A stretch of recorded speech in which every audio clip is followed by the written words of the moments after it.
That the power of Christ. Wait. He said, I glory in it.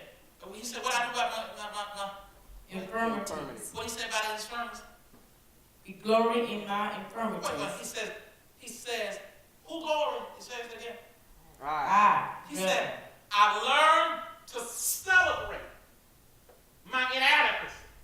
Gee. Why? That the power of Christ may rest upon me. Wait. So it is only in my infirmity, in my knowing I ain't God, but I need him because of the issue I got in my life. Right. Yeah. Because the power don't rest if you think you got it together. It only rests when you realize you are but flesh. It is the folks that think they're holier than thou. It is the prophet dooms. It's the ones that think they got it all together. It's the ones that don't ever make mistakes. It's the ones that say, I'm saved, Holy Ghost, filled, fire, baptized. I'm prophet, preacher, evangelist, apostle, doctor. I am the great anointed one. And the anointing doesn't come down unless I step in the building. I am the glory of God. I am sanctified. I'm anointed. I am great. So he said it is the people that know they got areas in their life that if it's not but by the grace of God, that the only reason that God shows them favor and gives them talent.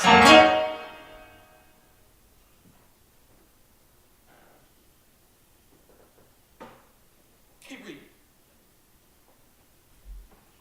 Therefore, I will take pleasure. Go back. Go back. That the power of Christ may rest upon me. Ooh, I needed to rest on it. It rests on people. And so he said he gonna what now? Therefore, I take pleasure in infirmities. He said the thing that I've been wanting to move. He said I've learned to take pleasure in it. He said I've learned how to tell the Lord thank you for the things that have not moved. Right. He said, now, everything else in my life moved. Uh-huh. But this thing in my life, I got to push this watch too long. He said, the thing in my life that haven't moved. He said, the thing in my life that keeps staying there. He said, I've learned how to tell God, thank you. I got a relationship ain't getting no better, but he said, I've learned how to just tell him, thank you in the relationship. He said, the thing that I prayed about and it has not moved. He said, I've learned how to celebrate it. How do you get blessed in the midst of what you're going through? You learn how to celebrate what hasn't changed. You learn how to celebrate and tell God, thank you for the things ain't fixed. It ain't changed, but God, I'm going to celebrate it. It ain't got no better, God, but I'm going to celebrate it because your power and your glory falls upon me. Now, I'm going to celebrate it. Keep reading, girl. Keep, come on. I'm going to celebrate. In reproaches. And I'm going to celebrate my reproaches when I go through reproach. In necessities. I'm going to celebrate when I have needs. In persecution. My issue causes me to be persecuted and to be reproached, talked about. It's causing me to have, I need. In distresses. And sometimes the issue put me in a case of distress. Keep talking. For Christ's sake. But I understand that I'm here because of Christ's sake. Because he didn't move it. Why did he move it? Now keep going.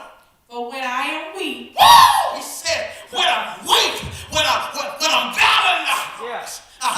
Then I am strong. He said, my strength, my strength doesn't come from other people.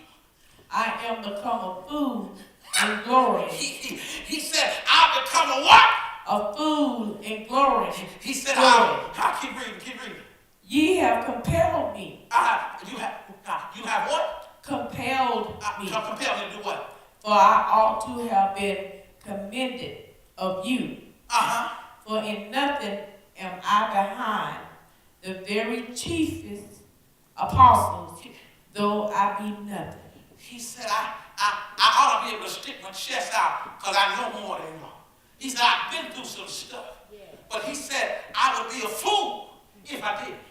It keeps me balanced. Keep going. He said, I'm an apostle. And I should be the chiefest. He said, I should be sticking out my chest because I'm a sufferer. He said, no, I don't do that. What he said to do?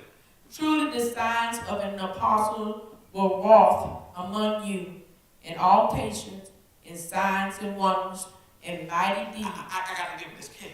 He says, the issue in my life, I want to get here.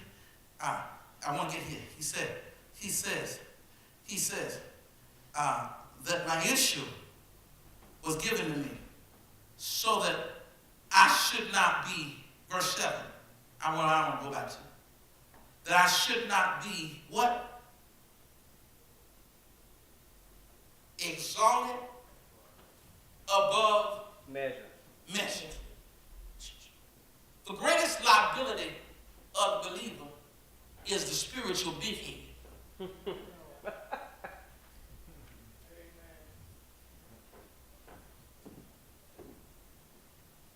Tell somebody, I say, go ahead on big head. Go ahead on big head.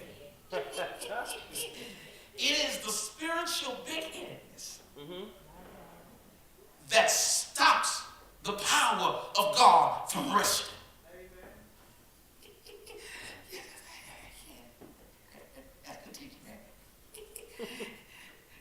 So he says, I allowed you to be buffeted to keep you grounded. Because if there wasn't for some affliction, if you wasn't afflicted, if you didn't have a struggle in one area, I know this ain't word of faith teaching here. They don't like this one. You know, I'm a faith man. I believe it. But there are some things, look at somebody say, there are some things that balance you out. He said, read a little bit more of that verse 7 for me, beloved. At least I should be exalted above measure through the abundance of the revelations. He said God would not, I'm closing on this, beloved. He said God would not allow me to be spiritually smooth because of the abundance of what he'd given me and showed me. He said, I've learned some things in me. But he said, even though I'm weighty in God, he said, I ain't just got here yesterday. I'm a little weighty in God. But it is the fact that I struggle with some stuff in my life. I said, I wish I had a real church in here. I wish I had somebody that could tell the truth and say that I ain't reached perfection. I may look sanctified, but tell somebody that I ain't arrived yet. Look at somebody and say, I ain't arrived yet. The writer said, he said, I ain't arrived yet. He said, but it is in the fact that it humbles me. It is the fact that I got some stuff in my life. I got to leave you, but look at somebody and say, you got to celebrate where you're at right now. Look at somebody tonight and tell them, celebrate. Look at your neighbor and tell your neighbor, say, baby, you got to celebrate it. Stop crying when you didn't pray about it. When you didn't ask God to move it and he ain't moved it. Don't get frustrated. Don't wonder, is there something wrong with your connection between God and you? Just understand that he has you in the stage that you're in for now. Tell somebody it's just for now. And even if it don't ever move, it's so that the power of God may be exalted in your life.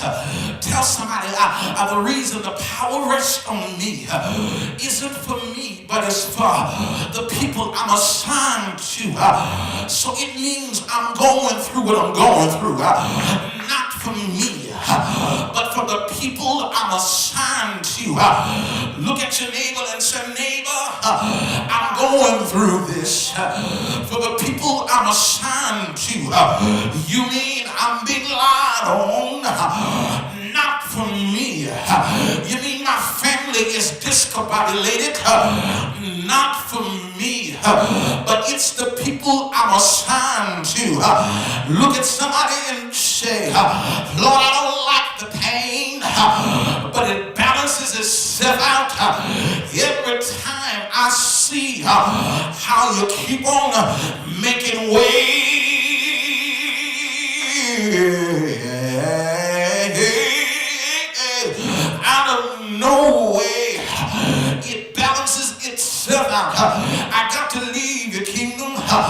I wish I had some balancing saints in here that can say, Lord, I thank you. The Bible said in all things, I'm be encouraged. Nay, in all things, Paul said, I'm more than a conqueror. He said, in chains, I'm encouraged that I'm more than a conqueror. Now I see what Paul was saying when he said, I've kept the faith. I've finished my course. A crown of righteousness is laid up for me that only the righteous judge can give me. He said, my issues may call me to be talked about, and my issues may cause men to lie on me. My issues may call me to have some suffering, but I heard Apostle Paul say, in all these things, I'm more than a conqueror. It's so that the glory shall rest on my life. Tell somebody, you see the glory, but you don't know the story.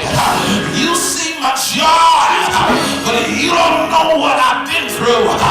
You don't know where I've been. You see my shout, and you think it's anointed.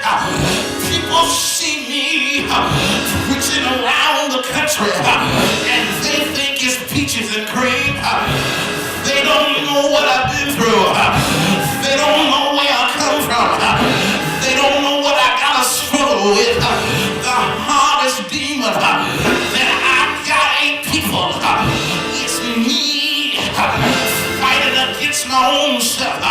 When I wanna cuss somebody out for doing me wrong, and I gotta pray for them. When I wanna act a fool, and I gotta love the hell out of them. That's the hardest thing. When they don't pay me my money, and they don't give me what I deserve, and I gotta love them anyhow.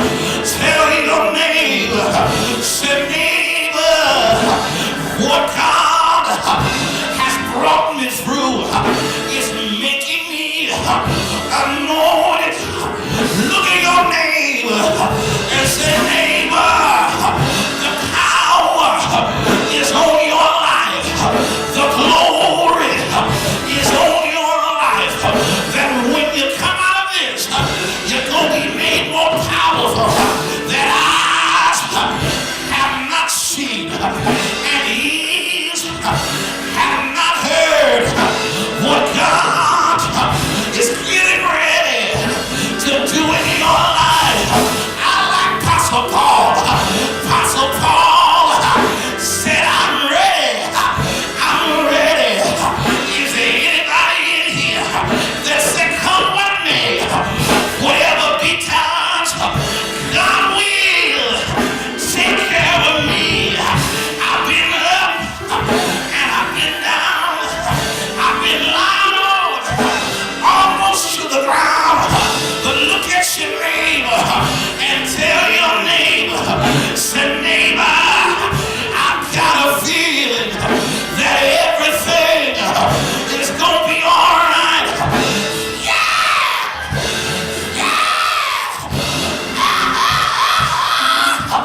Tell your neighbor he will do it again.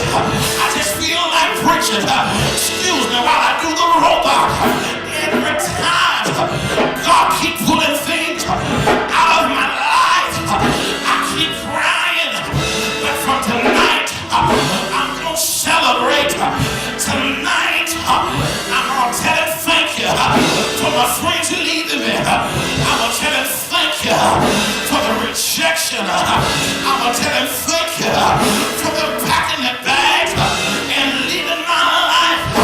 The best thing you could have ever did for me is hit the road and walk out on me, because the power is made perfection in suffering. Tell somebody, you're gonna make it.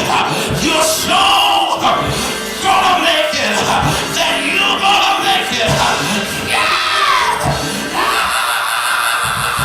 You're going to make it. I'm done, y'all, but look at somebody and say, thank you, Lord. Look at somebody and say, thank you, Lord. I